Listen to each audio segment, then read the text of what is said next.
Hello and welcome back to my channel. I hope that you are having a beautiful day today and thank you so much for watching this video. Today I'll be talking about minimalist hacks related to home. I made one video about minimalist hacks related to clothes, and if you haven't seen that already, I will link it in the description box for you. Very first hack for minimalist home that I wanted to mention is one chance rule, and this applies to the times when we want to keep our space clean and tidy. So it's especially good for those people who are quite messy, or if you have a messy family member, maybe you can give them this advice. This is something that you need to do when you are picking up an item or you're just using it simply, for example, in the kitchen. If you wanted to have a glass of water, so what you do is that after you have used that glass of water, you finished it, you don't just put it wherever, you wash it and put it back in a place. So you had one chance to put it back in a place, because sometimes we pick up an item and as we go along our house we just tend to put it in different places, and then after an hour or two we just have a look around and we just can't understand what happened to the place.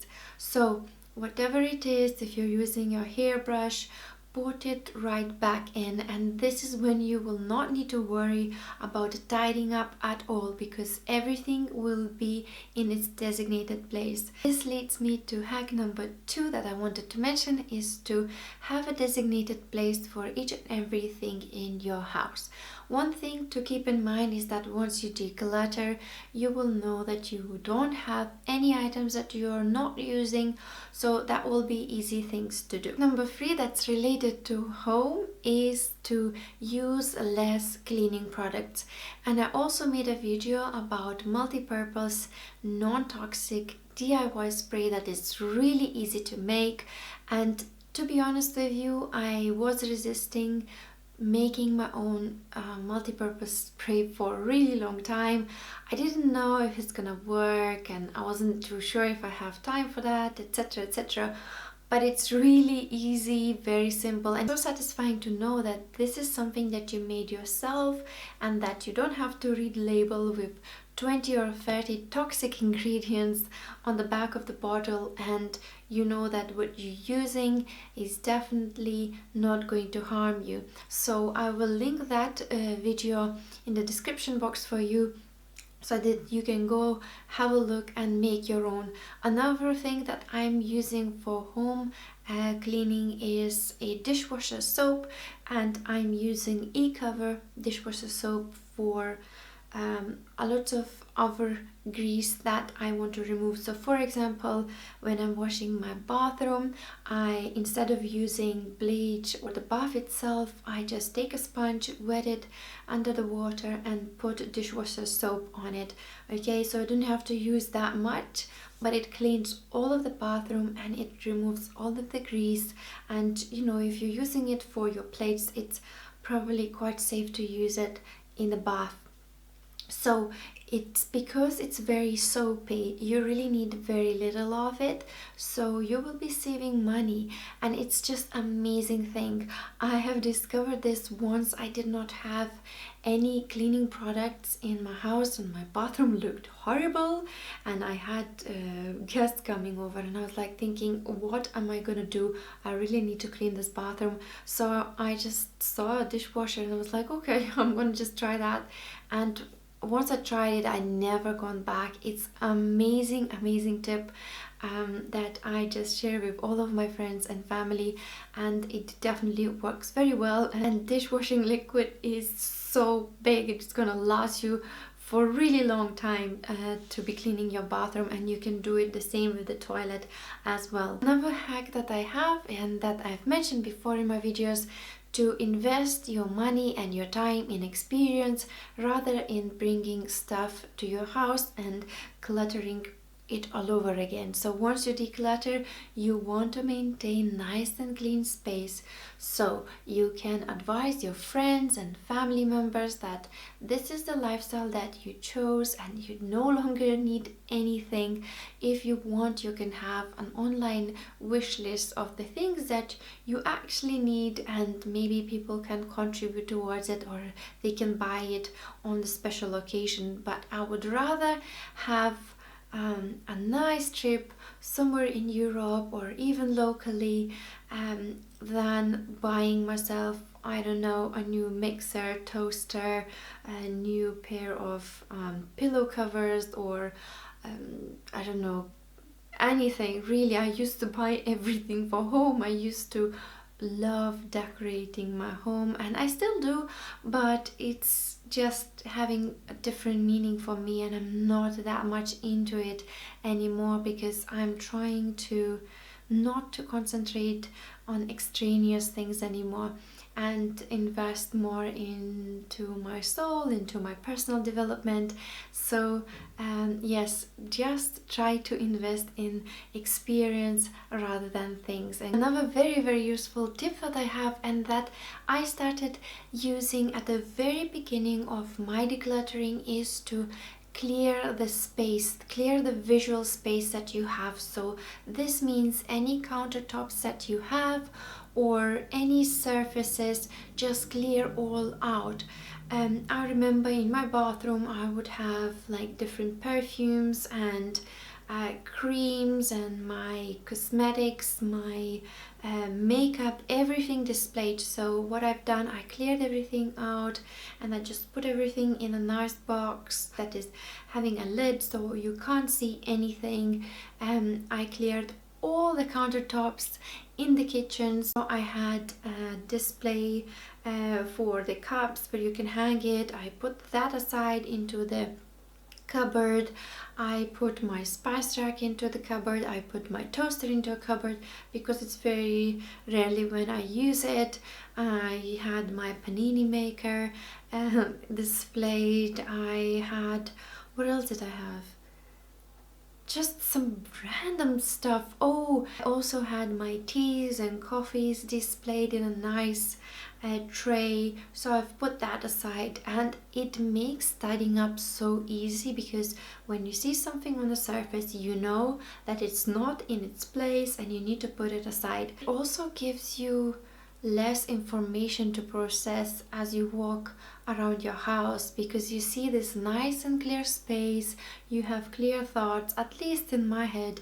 I used to think about my stuff so much, not that I would concentrate on thinking, but it would just pick up little things. Oh, this thing is not in the place, I need to put it back, or I need to donate it or discard it or whatever it is. And I would just endlessly think about unimportant things. Also, as I mentioned, cleaning the space is so easy. You just spray multipurpose spray, wipe it all up, and it's done. You don't have to organize things and you don't have to dust it. You just don't have what to dust. The same thing goes with little, I don't know, statues, decorations, little flowers and everything. I took everything off the surface and I just left it like a nice vase with the flower and I don't know, table light or things like that can be there, but think what can be stored out of sight, and this will give you nice clear space and a nice feeling when you enter your house.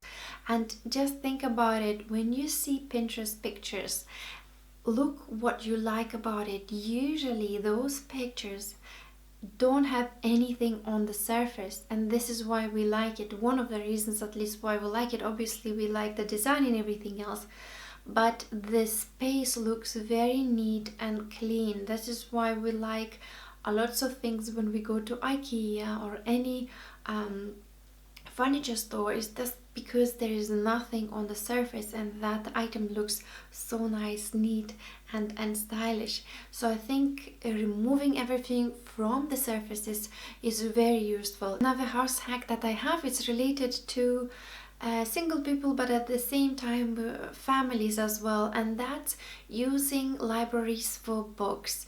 I used to buy books and I had so many, and I felt like I really don't need to keep them all, and I don't really revisit my books that often. There are some books that I kept and I know that I will read it again, or I will read certain chapters, so those books are there, but there are so many other options out there. So for example, if you're going to your local library, you can order the books that are even newest in the market, and you can read it and return it. You don't have to clutter your space, and especially the same thing applies with kids books. I used to buy so many kids books because I really love that my kids are reading books, and especially when I try to limit their screen time to bare minimum. For my own books, I try to find it free online, especially on YouTube. You can find so many free audiobooks. You can also use Audible, or Amazon has very good offer on Amazon Unlimited books for Kindle that you can read on your phone or in your computer if you don't have a Kindle. So that also is very useful. Another life hack related to home is to use cloth shopping bags, and I used to bring in so many bags from the shops and it would just clutter the space, and I feel like it's really bad for the environment and also for your wallet. You do spend a lot of money on buying these 5p bags. Most of the times we buy it unnecessarily, so it's a good thing to have a cloth shopping bag, and I usually keep it in my handbag, and I have a few in the car, so when we go shopping we use those, and we are sure that we are not harming the environment, and we are also saving money, and we are not cluttering our home. I also discovered a very good decluttering system, which is to keep a charity box in your wardrobe